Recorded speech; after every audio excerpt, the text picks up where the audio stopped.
ప్రమాదవశాత్తు పంట పొలాల్లో మంటలు చెలరేగాయి. దీంతో రైతులకు తీవ్ర నష్టం వాటిల్లింది.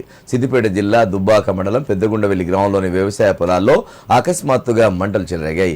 ఒక పొలం నుండి మరో పొలంలోకి మంటలు వ్యాపించి రైతులు బోరు మోటార్లతో పాటు వైర్లు పూర్తిగా దగ్ధమయ్యాయి. మంటలను గమనించిన రైతులు వెంటనే అప్రమత్తమై వాటిని అదుపు చేసే ప్రయత్నం చేశారు. కరెంటు వైర్లు ఒకదానికొకటి తగలడంతో ప్రమాదం జరిగి ఉండవచ్చని రైతులు భావిస్తున్నారు. గాలి వేగానికి మంటలు వేగంగా వ్యాపించడంతో రైతులు భయాందోళనకు గురయ్యారు. వెంటనే ఫైర్ సిబ్బందికి సమాచారం అందజేశారు. సంఘటనా స్థలానికి చేరుకున్న ఫైర్ సిబ్బంది వెంటనే మంటలు అదుపులోకి తీసుకువచ్చారు.